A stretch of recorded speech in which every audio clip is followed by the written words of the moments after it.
ad hoc expert meeting on consumer protection on product safety. My name is Teresa Moreira, and I'm the head of the Competition and Consumer Policies branch of UNCTAD. Greetings from the Palais des Nations in Geneva. The objective of today's meeting is to begin preparations for the 8th United Nations Conference to review of all aspects of the set of multilaterally agreed equitable principles and rules for the control of restrictive business practices. That is to say, the usually entitled UNCTAD on Principles of Rules of Competition that will take place from 19 to 23 of October 2020. But the meeting today, of course, is on the issue of consumer product safety, and more particular, on the issue of preventing international trade in unsafe and hazardous consumer products. In the meeting page, you will find an updated agenda along with other relevant documents, and that will be referenced throughout the meeting. Today's meeting is open to government representatives, permanent missions of member states in Geneva, governmental consumer protection agencies, other international organizations, consumer groups such as consumer associations, business, and academia. Let me start by sharing with you some housekeeping rules. This is an informal and interactive meeting. We encourage you to participate actively. Kindly type your questions and/or comments in the chat section throughout the meeting duration. If you want to take the floor, please raise your hand and the moderator will call your name to take the floor. Please note that, as in other intergovernmental meetings, government delegates take precedence over non-governmental representatives. And please be aware that this meeting will be recorded. Before we begin, I would like to briefly introduce our mandate and work on consumer protection and consumer product safety. As you know, our formal mandate stems from the United Nations Guidelines for Consumer Protection. That is to say, UN General Assembly Resolution 39/48 of 16 April 1985, which were later expanded by a resolution in 1999, which added the topic of sustainable consumption. And these were recently revised by the United Nations General Assembly Resolution 70/186 of 22 December 2015. Only globally agreed instruments setting out the main characteristics of effective consumer protection legislation, enforcement institutions, and redress systems.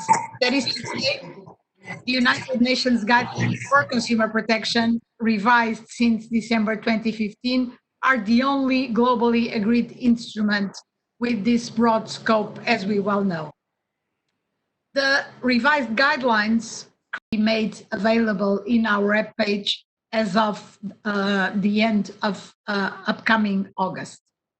I would now like to give the floor to my colleague, Arnau Izaguirre, who will be moderating the ad hoc expert meeting, and I will come back at the end of the session.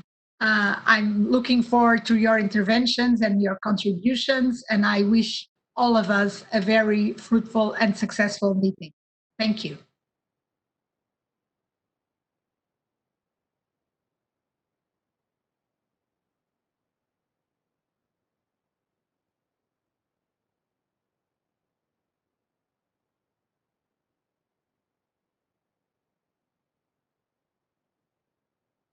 Hello, can you all hear me? Yes, we can. Thank you. Yes, we can hear you. And thank you, Teresa. I will now start the moderation. I will first try to mute all of you, and so it may be easier. Okay.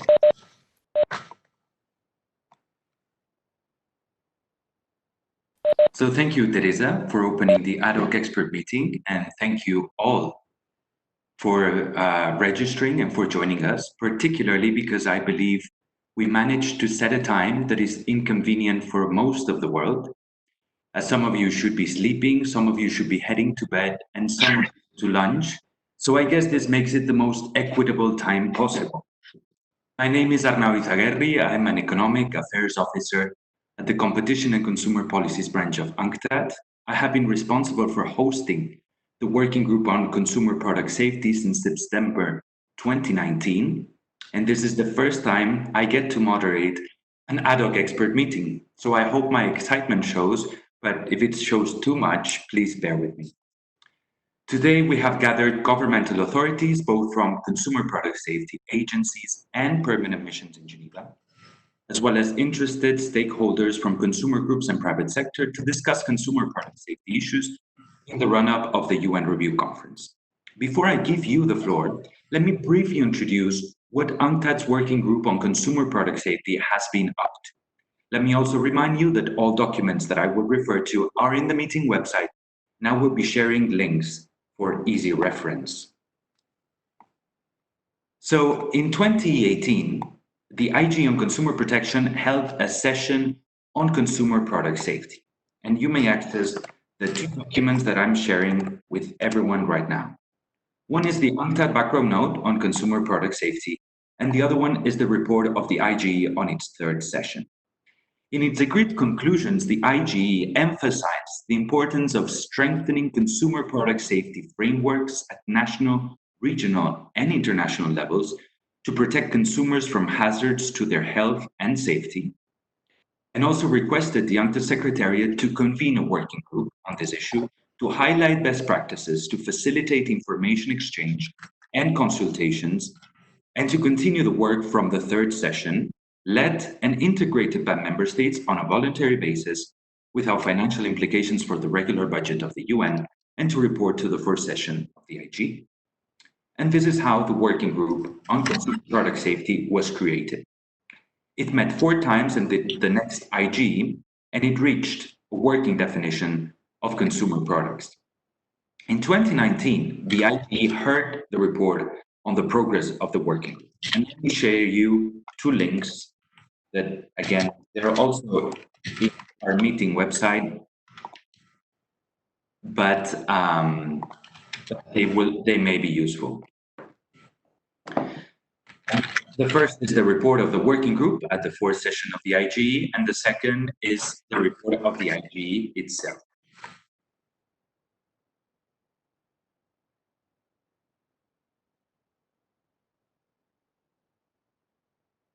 So in its agreed conclusions, the IGE recognized that effective policies that prevent trade in hazardous consumer products and unfair or misleading commercial practices can improve consumer confidence and provide more favorable conditions to sustainable economic development. And it decided to renew the mandate of the working groups to continue the work on strengthening consumer product safety frameworks at the national, regional, and international levels to protect consumers from hazards to their health and safety. Noting its efforts since the establishment of the working group by the IG in its 3rd session, and to recommend policy options for addressing challenges faced by consumer protection authorities in this area, and to report on its continuous work to the 8th United Nations Conference to review all aspects of the same.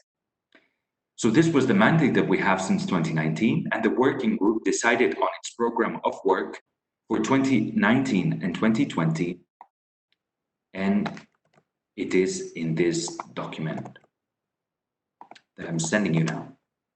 So the work plan decided in September 2019 included 4 items. First, a mapping of the regulatory framework for consumer product safety, which is done through UNCTAD's World Consumer Protection Map, as some of you may know. The second is the organization of a roundtable at the 8th UN Review Conference on improving consumer product safety around the world, good data for good policy, as Teresa mentioned earlier. Third is a joint workshop with the European Commission in the framework of its International Product Safety Week from 27 to 30 October 2020. And finally, to discuss language proposals and gather consensus on the issue of what is today is preventing international trade in unsafe and hazardous products. So the working group met 5 times since, and the minutes are available in today's meeting website. I shared the latest minutes, perhaps because they are the most relevant, as you will find the most recent text discussed by the working group in Annex 1. So this minutes 9 meeting of WG on consumer product safety, in the annex, you will find the latest draft that was discussed in the works of this working group. Now let me introduce the issue of international trade of unsafe and hazardous products. I quote the United States intervention in one of the first meetings about this. The United States said that there are occasions when a company may seek to export a hazardous consumer product to a foreign market, specifically because its hazards prevent it from being sold legally in the jurisdiction where the product is located. In some cases, the product may have been the subject of an intervention by the Product Safety Authority.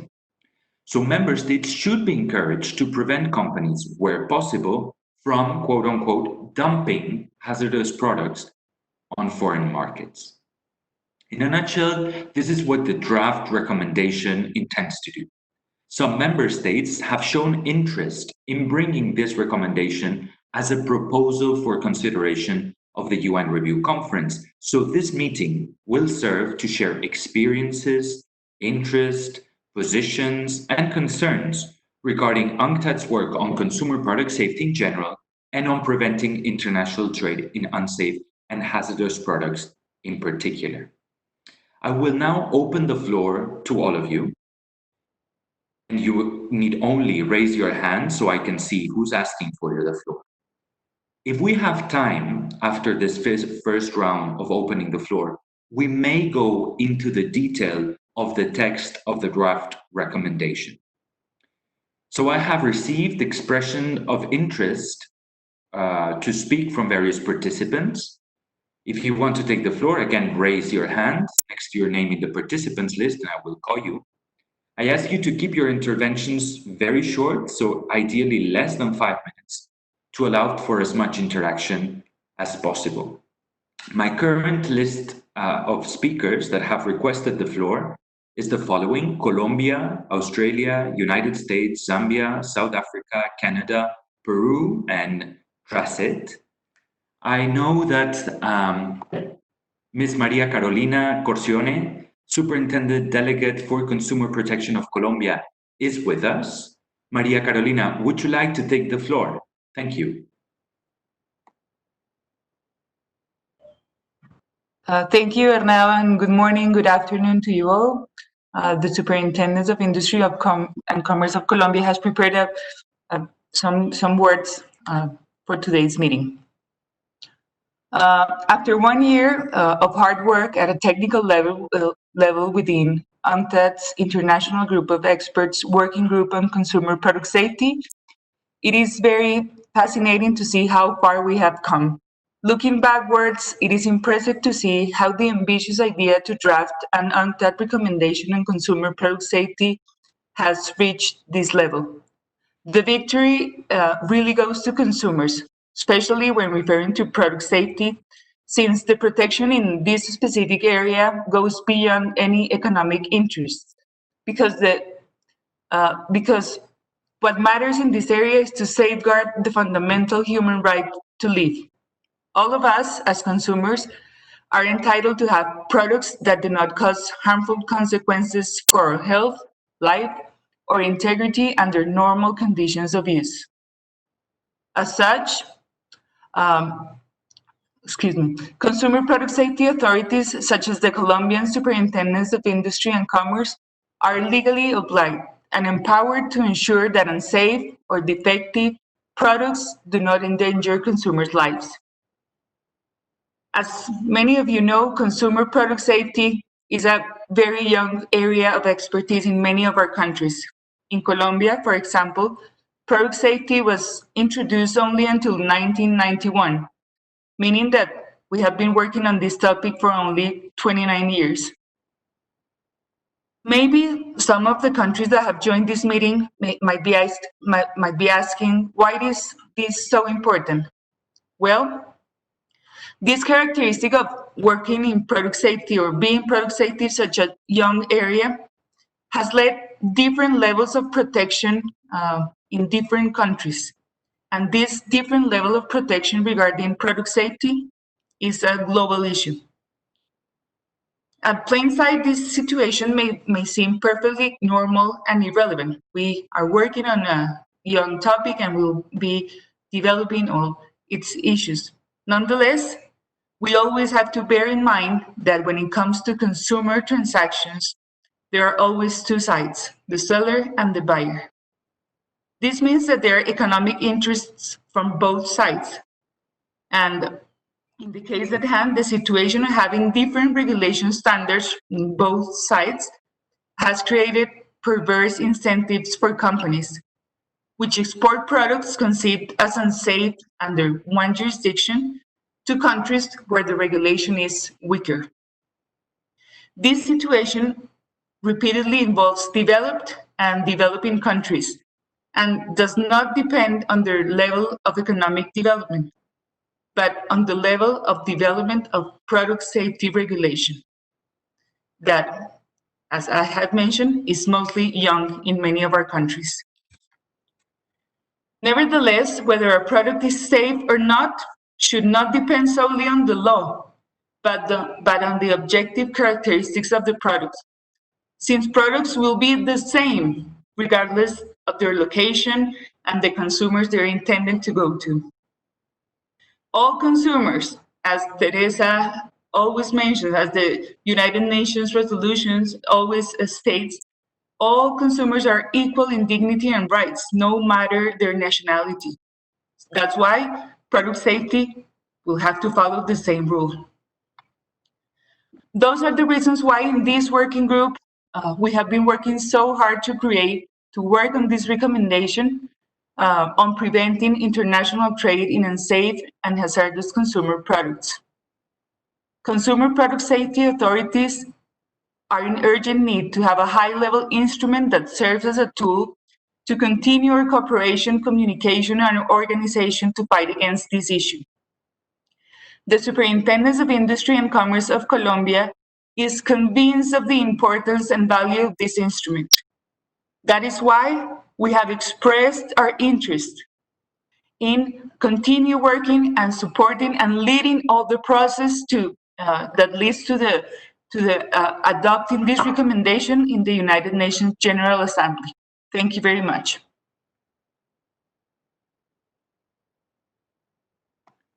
Thank you very much, Maria Carolina. I think that Neville Matthew from the Australia Competition and Consumer Commission is not here with us, so I will jump to our next speaker, and this is Mr. Richard O'Brien, Director, Office of International Programs in the U.S. Consumer Product Safety Commission. Richard, you have the floor. Thank you.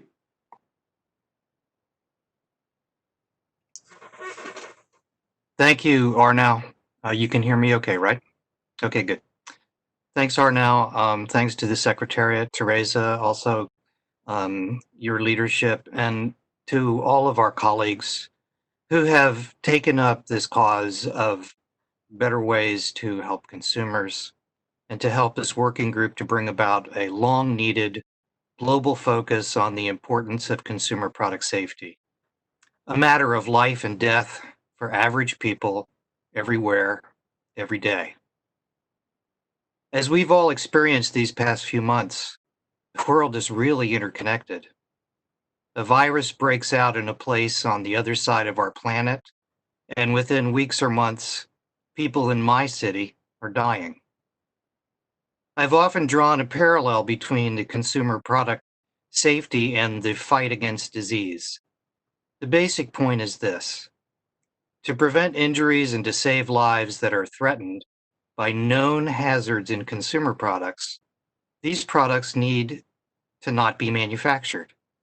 And if they are manufactured, governments should find a way to intervene in their distribution, just as governments have worked to intervene in the spread of disease.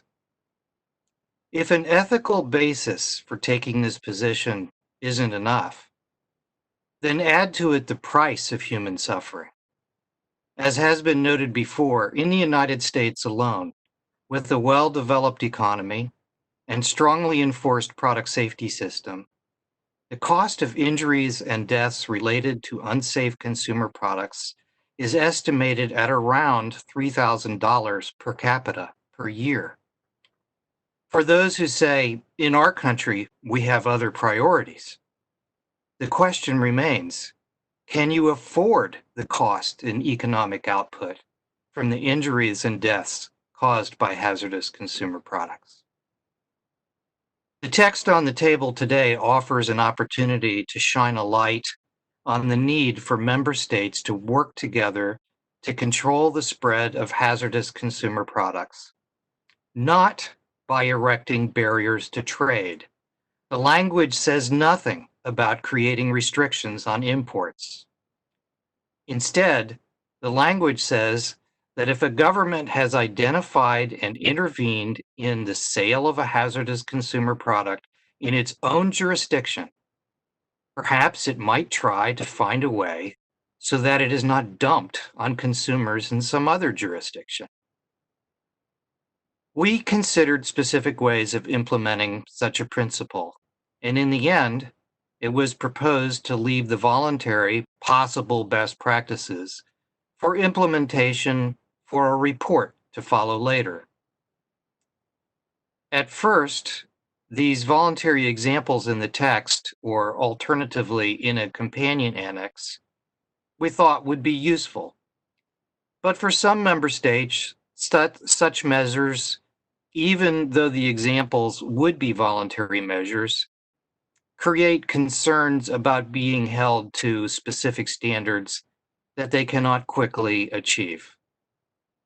We can all understand such concerns. The text on the table is a very good compromise. In fact, it provides not one, but two opportunities for consumer product safety to be on center stage. The first will be if this text is introduced first in Geneva during October and later in New York. The second will be the publishing of the follow-up report. I will close now by saying that we have to now avoid the temptation to throw more good ideas into this text. There may be better ways of saying the same things that can be improved, and we should expect editing to improve the text. But if we want this to go forward, we should focus on the one principle woven throughout the document, that we are all better off when only safe products leave our jurisdictions. Thank you very much.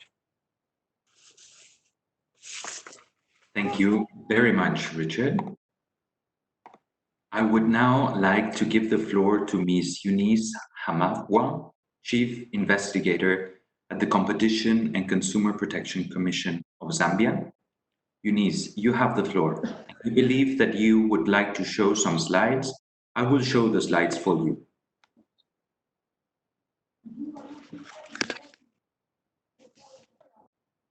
Good morning, everyone. Good afternoon, good evening.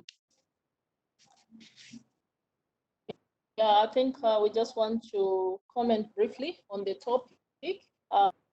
Basically, to also just say what we're doing in Zambia with relation to the topic at hand, the issue of consumer product safety. So the Competition and Consumer Protection Commission, briefly, is a government body under Ministry of Commerce, Trade and Industry. And to quickly say that one of its major mandates is to make sure that there is enhancement of consumer welfare.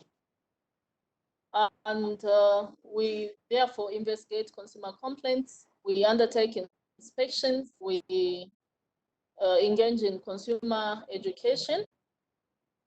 But now, coming to the topic at hand, I just want to share quickly what we do at the Commission, but also to comment on our experience in the working group.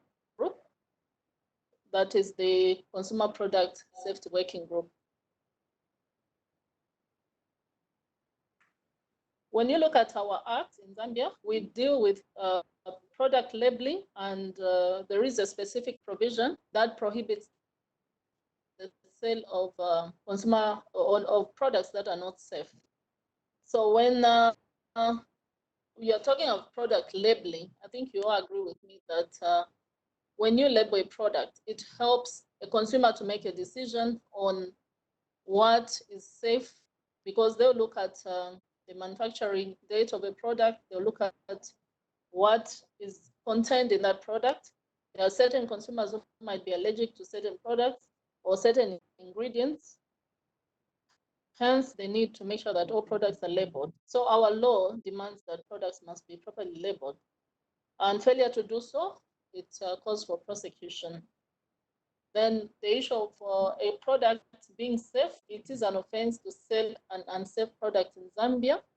And the product is deemed to be safe if it has a mandatory safety standard, and hence it should conform to that safety standard. But I should hasten to say that in Zambia, CCPC is the one that has been given the primary mandate to take care of consumer in the interest of consumers.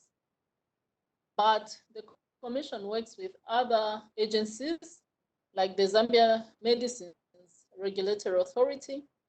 It also works with the Zambia Bureau of Standards, the Food and Drug Control Laboratory, just to make sure that everything to do with consumer product safety is taken care of. So now in the wake of COVID-19, for instance, there's been a number of complaints from consumers where we found that some of the hand sanitizers, for instance, were not safe for consumers. And just last week, the Zambia Medical Regulatory Authority did produce a list of hand sanitizers that were found not to have been in conformity to the safety standards. And what we're doing as CCPC, we're working with other regulators, the local authorities, to make sure that we inspect the trading premises and get rid of these products which are not safe. Then, talking about our work experience in the working group, I'd like to quickly say that, yes, Zambia was part of the group that agreed to the formulation of this working group in July 2018. And Zambia has taken part in the webinars. And right now, we are happy with the recommendations in the document preventing international trade in unsafe and hazardous consumer products, and agrees also to the fact that there is need for a framework for countries to ensure that consumer product safety is taken into account.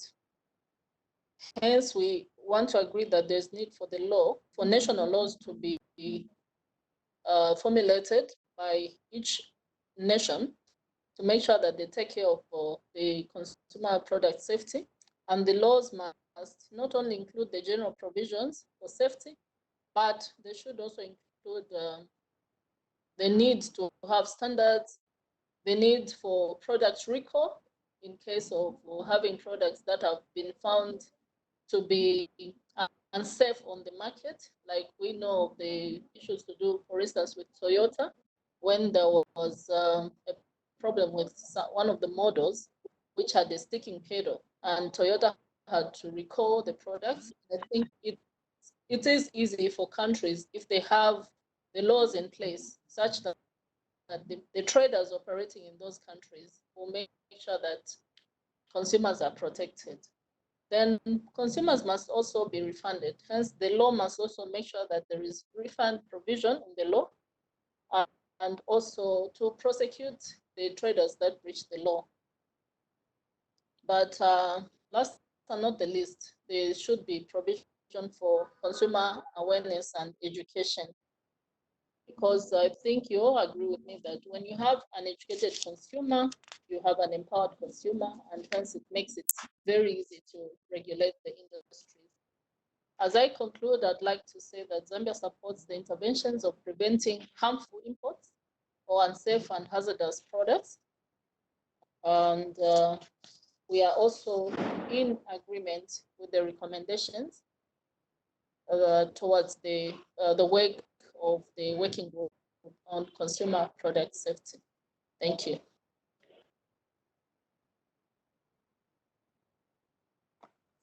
Thank you very much, Eunice, for this presentation. Let me remind you that we will put and post Eunice's presentation in the meeting page after the meeting. I would now like to move to our next speaker, and that is Ms. Tezi Mabuza, Deputy Commissioner at the National Consumer Commission of South Africa. Tezi, you have the floor. Okay, good morning, good afternoon, and good evening to everyone. And thank you for this opportunity. As South Africa, we started participating in the working group in 2018. And for us now is that the work of the working group did not only bring in synergies, but it brought in understanding in terms of the problems that other countries are struggling with versus the problems that we were struggling with, just to feel that we are not alone, we share the same sentiments. Given that our mandate as the National Consumer Commission in South Africa is to make sure that we protect our consumers from harm in relation to products that can cause, that are unsafe and that are hazardous. But then in doing that, we need instruments. Our act, it's actually premised on the guidelines from the United Nations. So the wording that has been used in terms of unsafe and hazardous goods, that for us resonated very well because it speaks to us. But speaking from the basis of coming from Southern Africa, we welcomed also the work of the group as given the framework as it is, because for us now, we looked at our counterparts and also where we are in relation to the markets.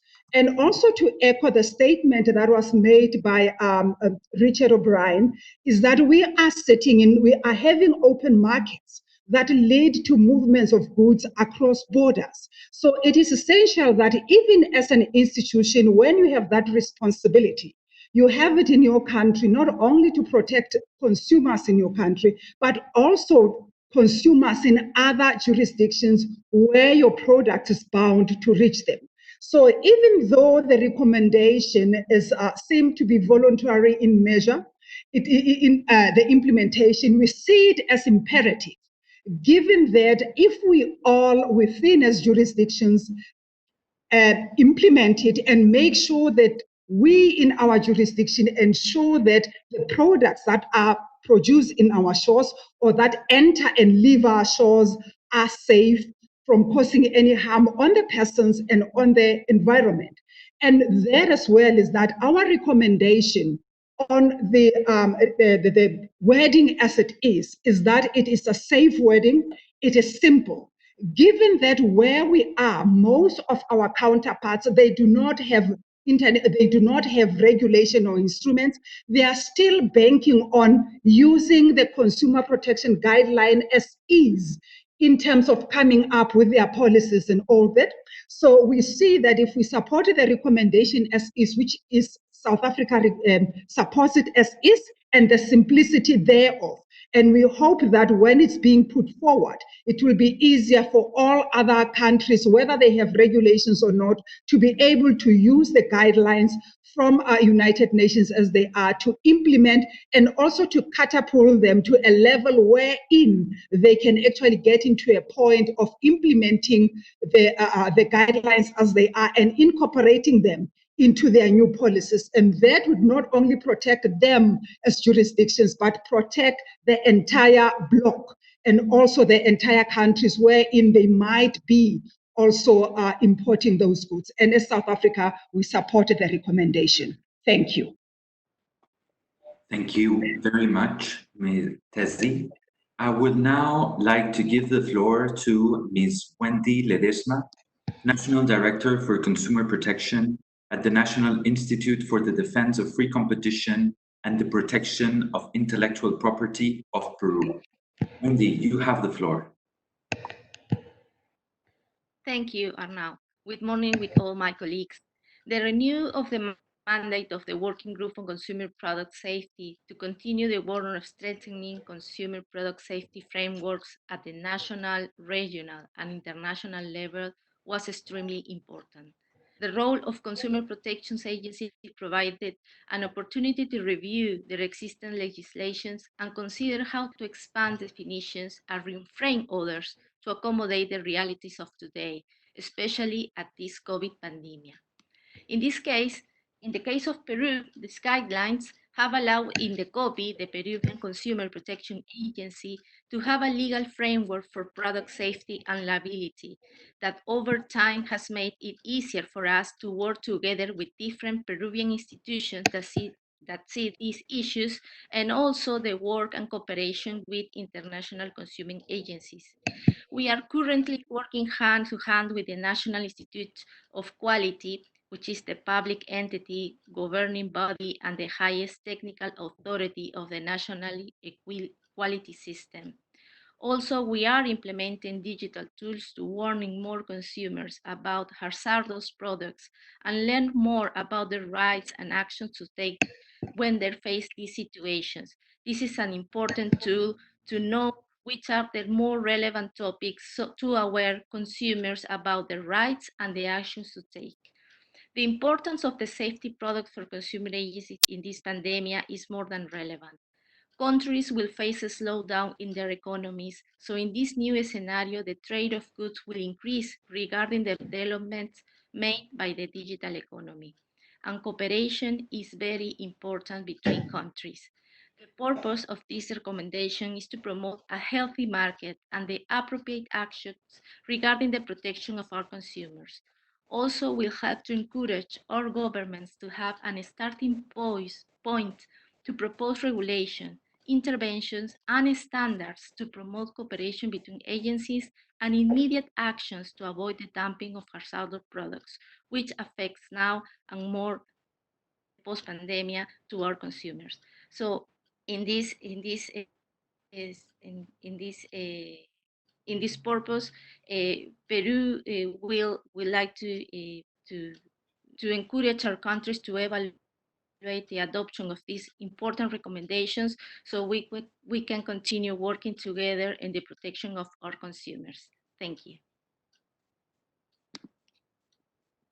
Thank you very much, Wendy. I see that Neville Matthew, General Manager on Consumer Product Safety at the Australia Competition and Consumer Commission, has joined us. Neville, you have the floor. Thank you very much, Arno. I very much appreciate the opportunity to join this meeting and talk to delegates briefly about this important work. Despite its significance to all consumers in all nations, policy work on consumer products is far from finished. The Australian Competition and Consumer Commission regards consumer product safety as an enduring priority, and we are active supporters of any work that benefits consumers and enhances the safety of consumer goods. We support the recommendation on preventing international trade in unsafe and hazardous consumer products, and support the comments of other delegates about the benefits of simply worded text. I would like to mention a short case study. Recently in Australia, we became aware that an Australian company had supplied life jackets to one of our neighbouring countries in Southeast Asia that were recalled because they were non-compliant and unsafe. The company explained that they had provided them as a benefit for training and not for real life use, but the consequences of that message being lost in time and those devices thought to be life-saving devices, but actually causing consumer harm, were very serious. We acted quickly to require the company to retrieve those products from the country that they'd been sent to. This was a stark reminder to us that there's the very sorts of thing that this recommendation is designed to deter can happen and does happen. Thank you very much. Thank you very much. Thank you for this. I see that Brazil has asked for the floor from the chat. Brazil, you have the floor. Please state your name and your affiliation, and you have the floor. Thank you.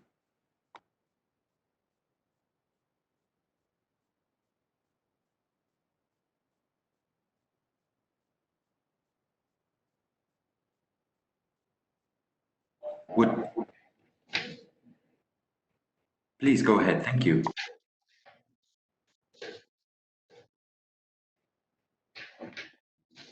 Discussing this relevant matter.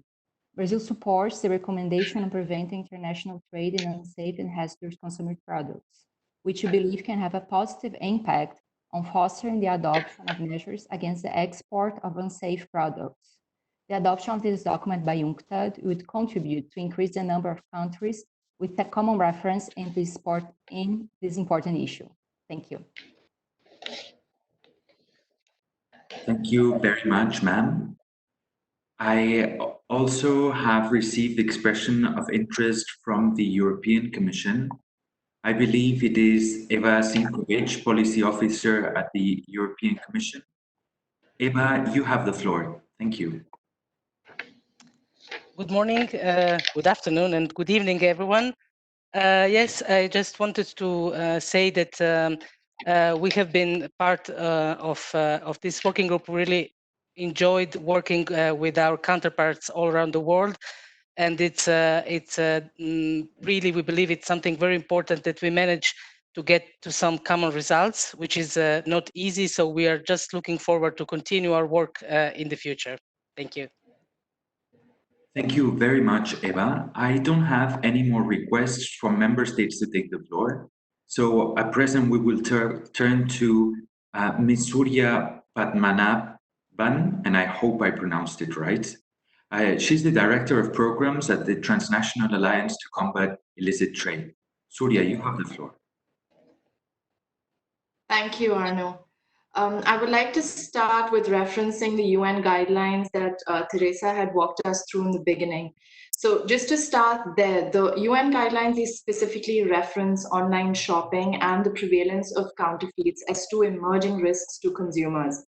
So while these are not highly emphasized in the guidelines, as Trace It, we wish to emphasize them.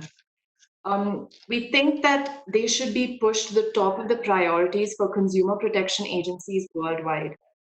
While we appreciate all the great work that this group and the IGE has been undertaking in the last few years with the support of member states, in our view, this group has not sufficiently addressed this dual threat of online counterfeiting. While this group is looking at conventional product safety issues, the time has now come for us to expand the scope and include product safety risks associated with counterfeit goods. We need to look no further than the trends during this COVID-19 pandemic. Massive growth in online shopping, and this is likely going to continue as the availability of fake products that prey on consumer fears and carry no sense of concern for the people who might be exposed. Worldwide reports indicate a surge in the availability of fraudulent products. There is an increase in illicit offerings of medicines such as hydroxychloroquine and azithromycin, both which are used to treat COVID in many countries, that are fake versions either harming or killing already vulnerable patients. Joint operations by the World Customs Organization, Europol, and Interpol have resulted in a significant increase in seizures of counterfeit or fake face masks, hand sanitizers, and other health-related products. Internet shopping websites and popular social media platforms are increasingly vulnerable to fake and fraudulent product offerings through misleading advertisements. This is not limited to illicit pharmaceuticals alone. Reports also show a dramatic increase in illegal alcohol, toys, sporting goods, and other fast-moving consumer items. These trends are only expected to increase as more illicit products enter the market. Interpol, Europol, the US DHS, and FBI have rushed into the space to warn consumers, and so have groups like Trace It. I'm sharing the resource center that TRACEIT has built to corroborate all of these incidents, as well as our separate work that we have done on consumer product fraud alert in the chat room for everyone to access. This issue is more important today than ever before. It's not only a matter of counterfeiting or IPR protections, it's a matter of fraud on a global scale on consumers everywhere.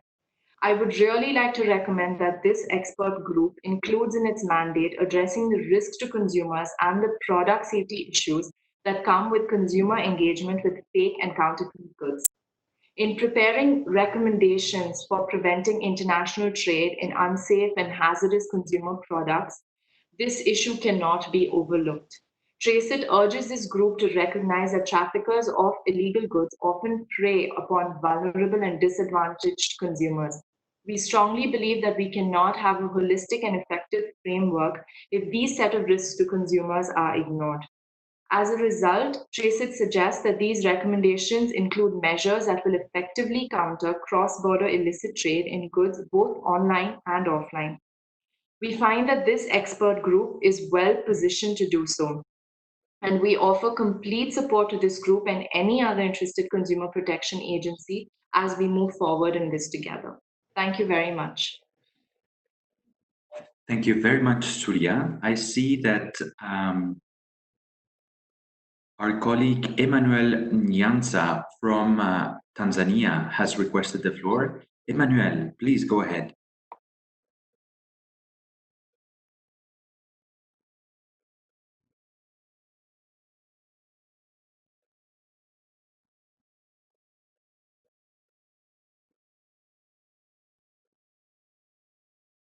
A great contribution, inputs, and discussion in general.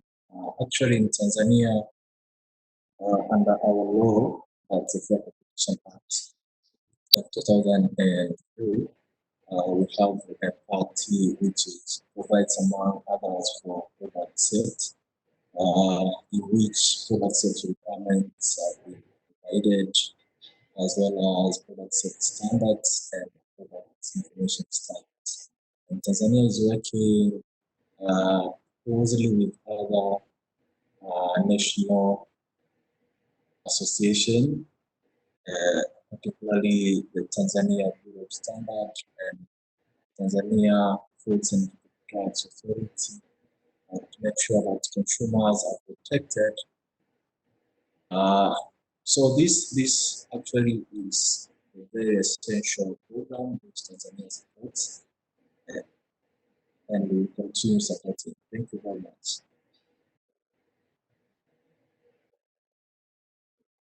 Thank you very much, Emmanuel.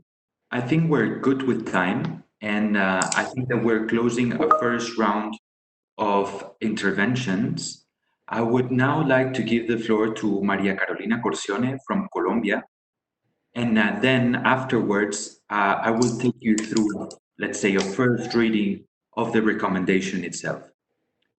Maria Carolina, please unmute yourself and you may take the floor. Thank you, Arnau.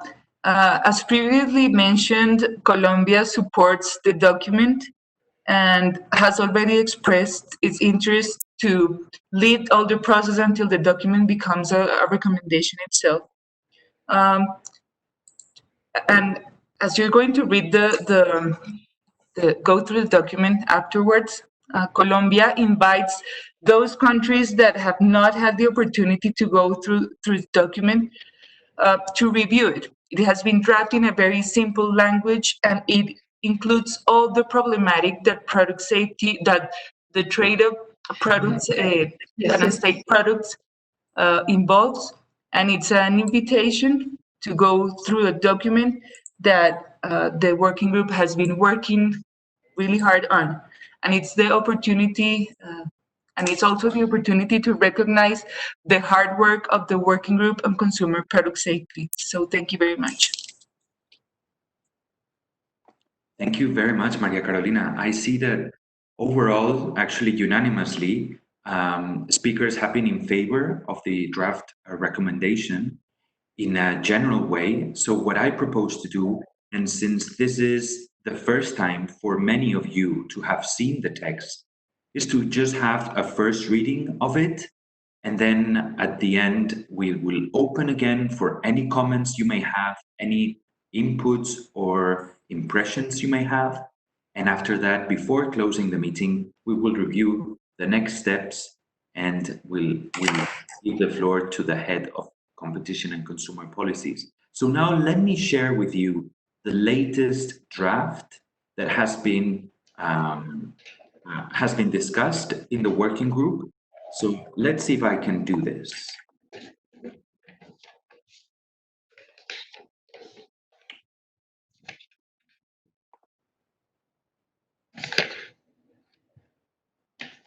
It's not this. It's not this either. I'm sorry. But we'll get there. I hope that you can see the text that I am displaying. Yes, we can see it. Perfect. I know that, again, this is probably the first time you've seen it for most of you. So we understand that any reaction is very spontaneous, but it is also very welcome. So let me just briefly go through the draft text that, again, I remind you is annexed in the meeting of the 9th Working Group on Consumer Product Safety that I shared, and that is also online in the meeting website. So the draft recommendation begins by recalling the General Assembly resolution on consumer products, on consumer protection, which is the framework of the UN guidelines for consumer protection. It also recalls the right of access to non-hazardous products that is also recognized in the UN guidelines. It recognizes that appropriate policies that prevent trade in unsafe and hazardous consumer products can improve consumer confidence and provide more favorable conditions for sustainable economic development. I will briefly pause here to make sure that, to remind you actually, to check that you have muted your microphones so as to not have echo, if possible. Thank you for that. I continue. It also recalls further that member states should adopt or encourage the adoption of appropriate measures, including legal systems, safety regulations, national or international standards, voluntary standards, and the maintenance of safety records to ensure that products are safe for either intended or normally foreseeable use. Reaffirms that member states should develop or strengthen information links regarding products which have been banned, withdrawn, or severely restricted in order to enable other importing countries to protect themselves adequately against the harmful effects of such products.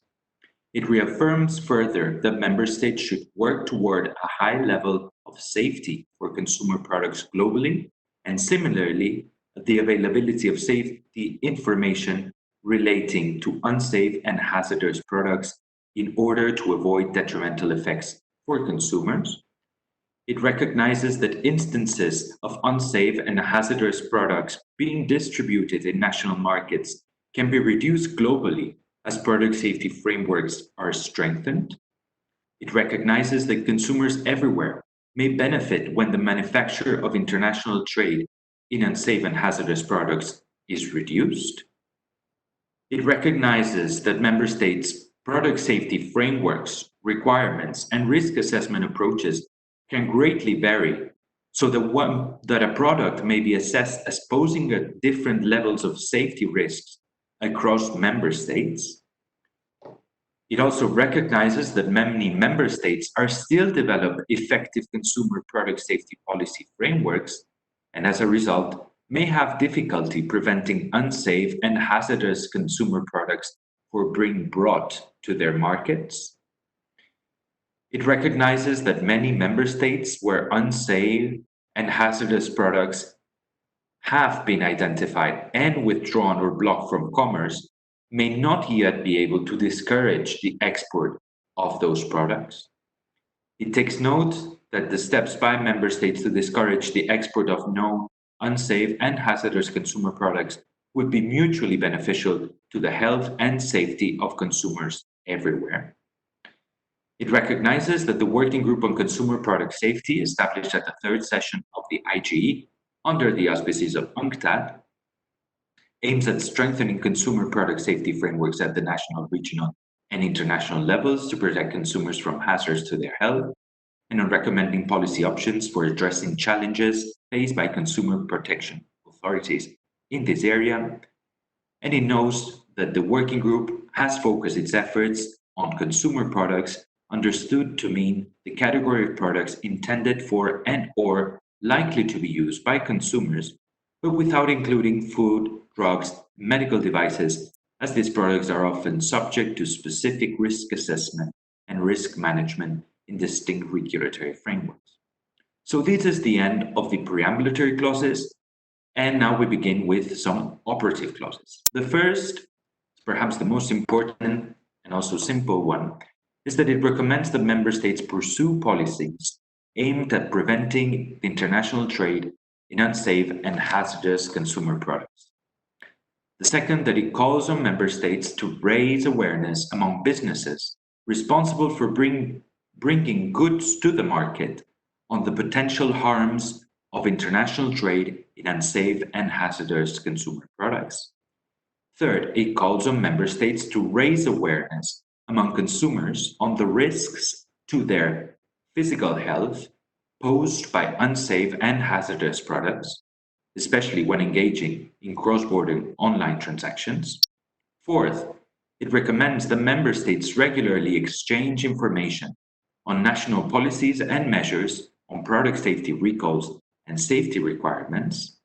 Fifth, it requests UNCTAD to continue to assist member states in improving their consumer product safety frameworks in order to better protect consumers and to prevent international trade in unsafe and hazardous consumer products. Six, requests the UNCTAD Secretariat to propose modalities for the implementation of the present resolution following its adoption. And finally, it requests the Secretariat of UNCTAD to exchange information on progress and experience therefrom, review that information and report to the General Assembly at the 9th conference. So this is the text that has been discussed at the working group. It is an informal text at present, but as you have heard, there are various members that are interested in bringing this forward as a proposal for the consideration of the UN Review Conference. If that were the case, if a member state or a group of member states officially requests UNCTAD and submits this proposal, the UNCTAD Secretariat will circulate it to all permanent missions and also members of the working group on consumer product safety to ensure that there's full coordination among all interested parties. And other meetings of this nature may be called at the request of member states. Now we have about 25 minutes left. So if there is anyone who would like to take the floor at this moment, if you have a spontaneous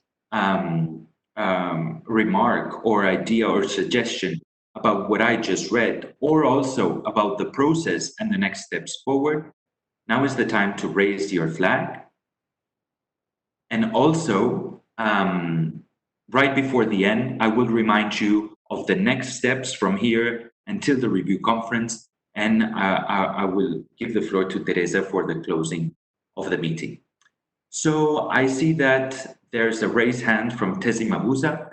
Please, Tezi, you have the floor. Please unmute yourself and speak.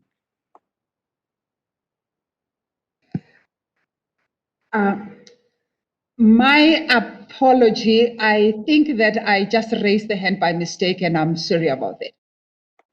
That is all right, Tezi. There's no problem with that. Would anyone else like to take the floor at this moment? Again, this is an informal text and it hasn't been officially circulated, so it is normal that you're not familiar with it if you have not participated in the working group before. But the moment that we get an official request for dissemination, we will do so from the UNCTAD Secretariat to all permanent missions. I see that there is a raised hand from Surya. Surya, would you like to speak at this moment? If so, you can mute yourself. Arnaud, I'd raised my hand initially. I think it hasn't been changed. So I've No. made the comments that I needed to. Thanks for referring back to me. Thank you, Surya. I also see Antonino Serra just raised his hands from Consumers International. Antonino, would you like to take the floor? If so, unmute yourself and you may begin speaking. Thank you very much, Arnaud. Can you hear me? Okay. Just to say one thing, I didn't want to take time in the first batch of interventions, but to mention that for Consumers International and for Consumers International membership, this is a very important issue. This is one of the main issues that we are working on.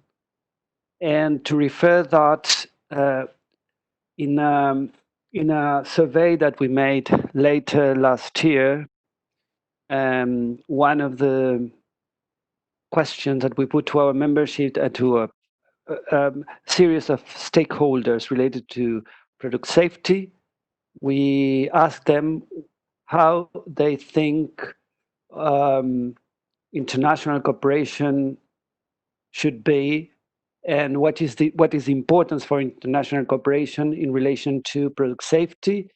And I can say that more than 89% of the answers were that this is a very important issue and that international cooperation is essential to try to have the less risk posed to consumers because of the trading of unsafe and hazardous products. So we firmly support this text and also this resolution to pass through and be approved. Thank you very much.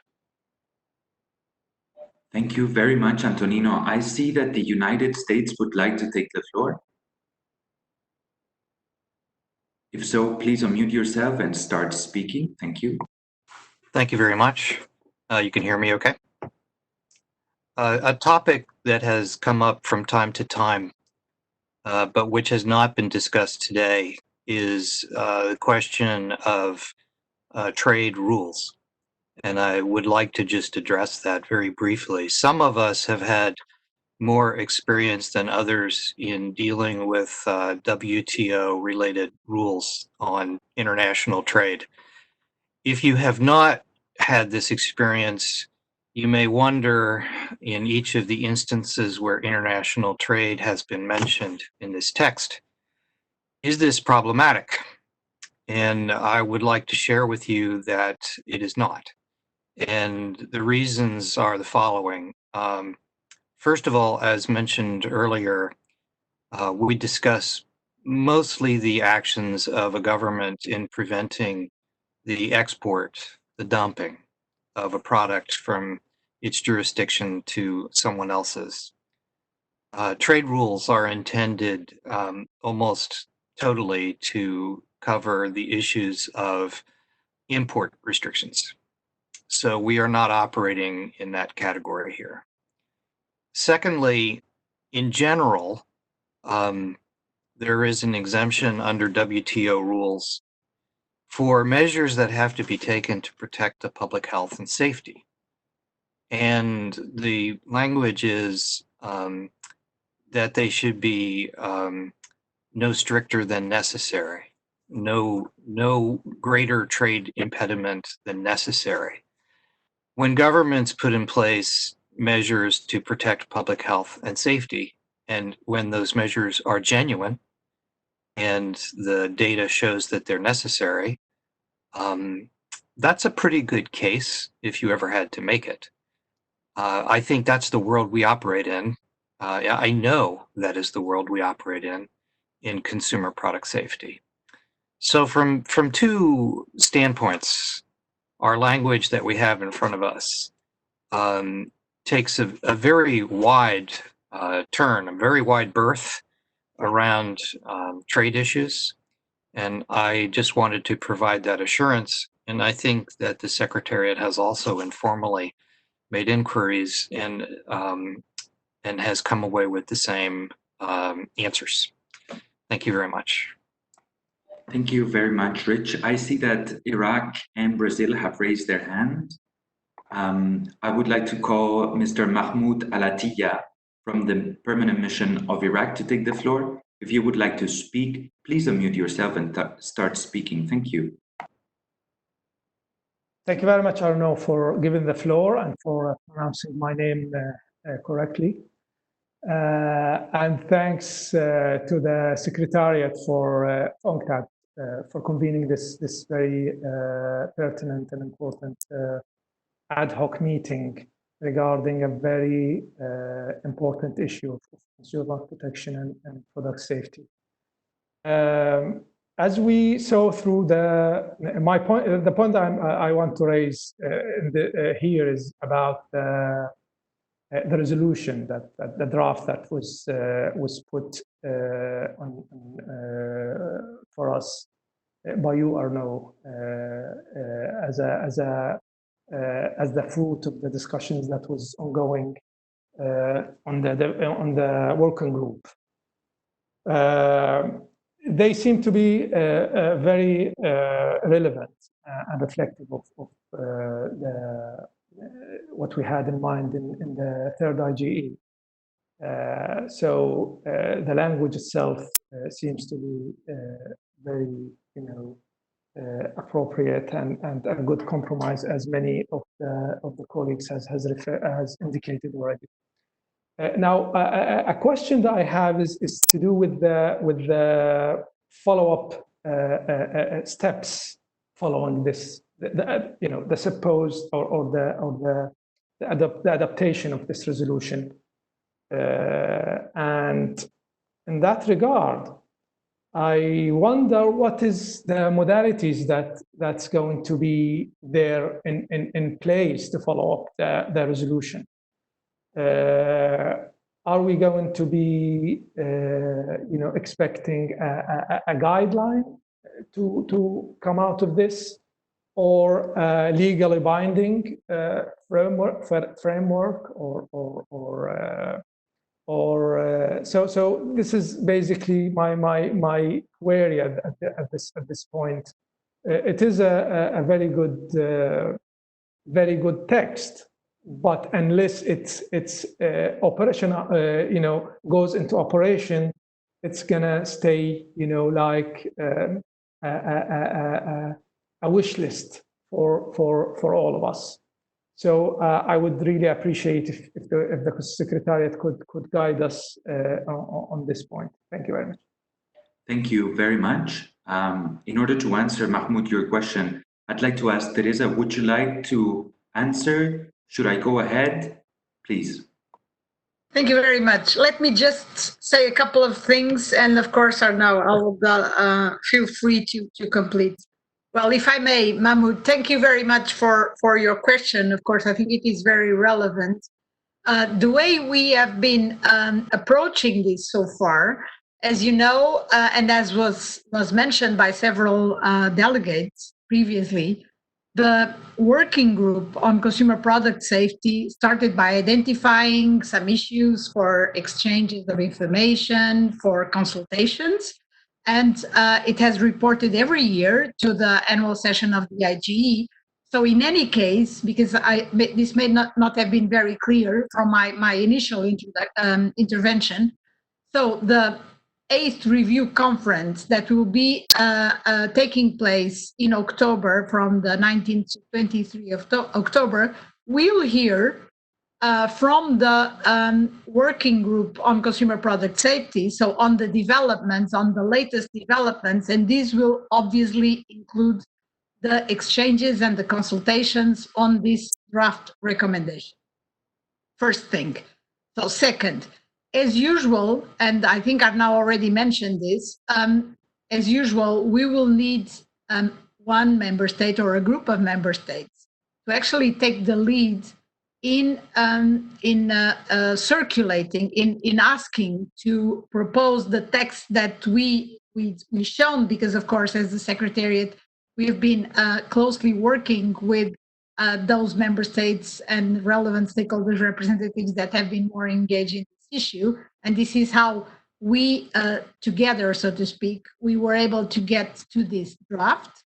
But so we are waiting for one member state representative or several to take the lead in asking,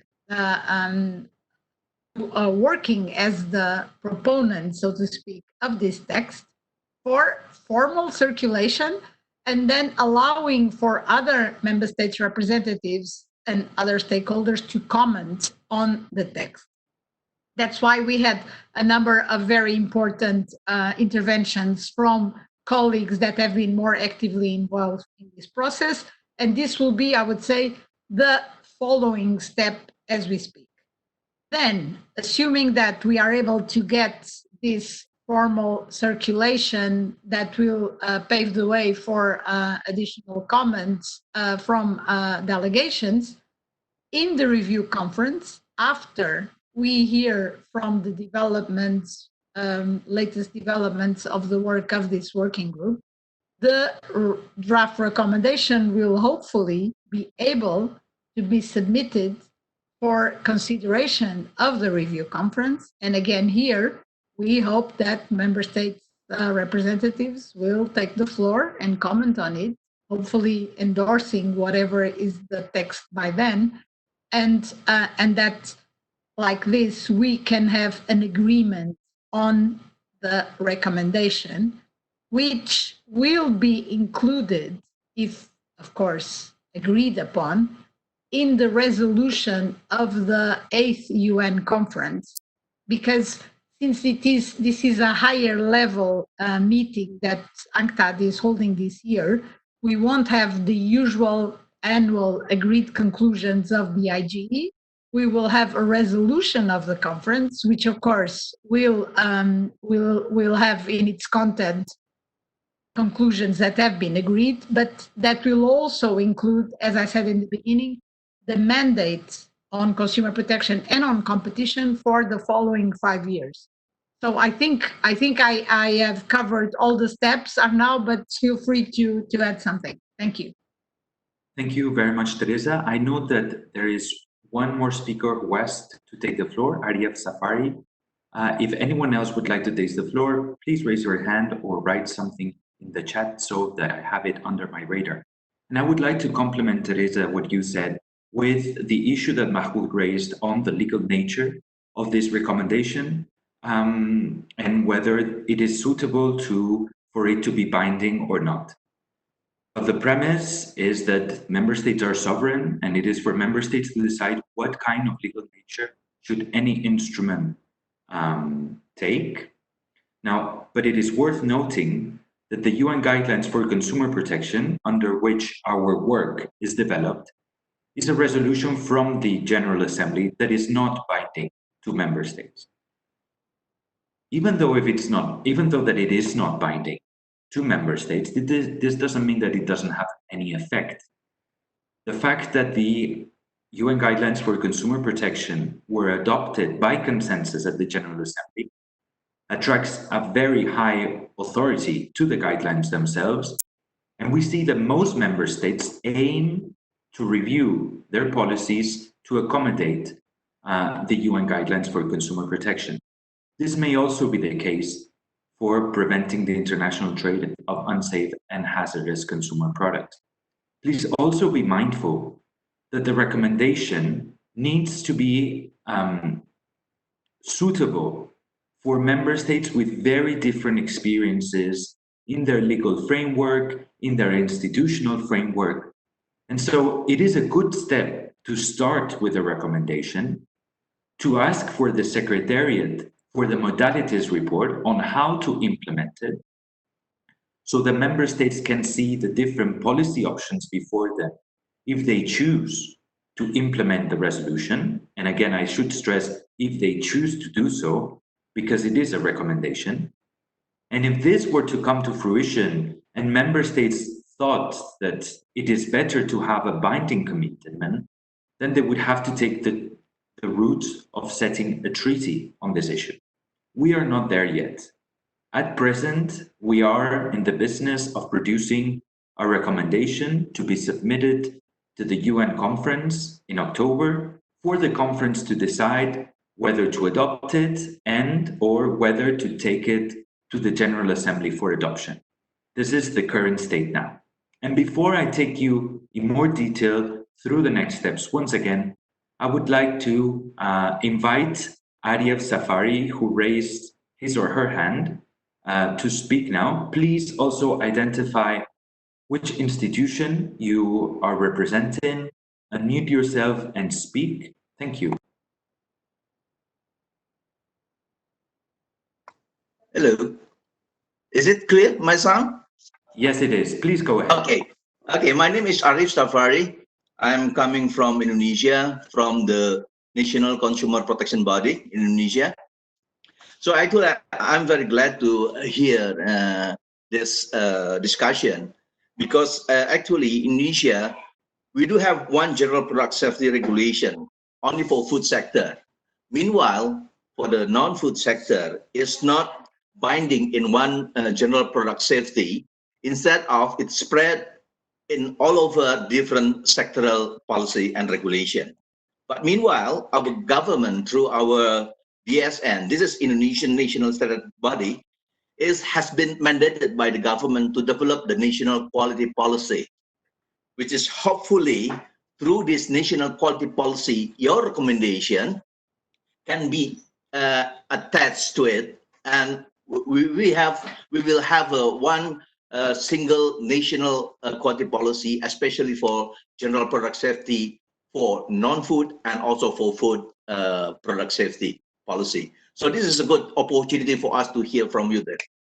I think that's it. So we are glad Indonesia to join with this. Thank you, Teresa. Okay, thank you. Thank you very much, Ariev. Would anyone else like to take the floor before I take you to the next steps that have been mentioned already and we proceed to the closing?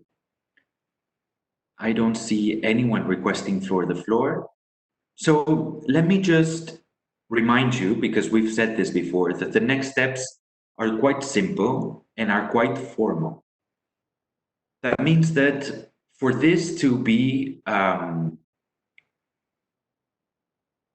submitted to the consideration of the 8th UN Review Conference, a member state or a group of member states should formally request the UNCTAD Secretariat to circulate the draft resolution with its intention to present it to the 8th Review Conference. The Secretariat will then formally circulate it to all permanent missions for comments, and there may be as many coordination meetings among permanent missions as permanent missions see fit. The Secretariat would also circulate that formal request to members of the Working Group on Consumer Product Safety, ensuring that there is coordination between the two, so between members of the Working Group on Consumer Product Safety and permanent missions in Geneva. And further meetings of this nature may be called upon request from any member state. So naturally, the first step would be for a member state or a group of member states to formally request the circulation of a draft resolution, and for any member state to ask the Secretariat to call for meetings if need be. The conference will take place between 19 and 23rd October 2020, so we still have time. But of course, in these matters that require consultations, the sooner the better. So I invite all interested member states to come to the Secretariat if you have questions on how to go about formally requesting such circulation. And in any case, we'll keep you informed of the developments that this will come through our mailing list. And especially since all of you have registered for this meeting, we will make sure that you would also get an update on the next steps as they unfold. So let me remind you that this meeting has been recorded. We will post the recording of the meeting, as well as the brief report of the meeting in the meeting page. And I would now like to hand the floor to Teresa for the closing of the meeting. Thank you. Well, thank you very much, Arnau, and thank you very much to all the participants, especially for those who, of course, intervene. As I said earlier, they are the ones, or some of those that have been more actively involved in the work of this working group on consumer product safety. I should say, more on a personal note, that we are quite impressed ourselves, I mean the Secretariat, with the content, with the wording of the draft recommendation as are now circulated earlier. I would like to thank the member states representatives that really provided so far the most insightful and important suggestions and to this text. I hope that the next steps are clear enough. So again, I would just underline that we will need one member state or a group of member states to push a little bit forward this issue by taking the lead in the circulation of this draft recommendation. And of course, we still have some months ahead of us before the UN Review Conference. I would close by underlining that the UN Review Conference would be the most appropriate venue to actually agree on any important issue regarding consumer product safety. And of course, the one that is dealt with by this draft recommendation is clearly an extremely important one nowadays. So thank you very much for your contributions. We look forward to hearing from you after the meeting. As Arnau said, we will post the report of the meeting and any materials available later on. Stay safe and hope to hear from you at least when we hold the UN Review Conference later this year. Bye. Thank you, Teresa. And now that this meeting is closed, I think that we can all give a big round of applause to our colleague, Aslam Parvez from our IT support services, who made this possible. So thank you very much, Aslam, for all your support and for keeping us safe and well connected. Thank you all for being here and talk to you very soon. Bye-bye. Bye. Thank you.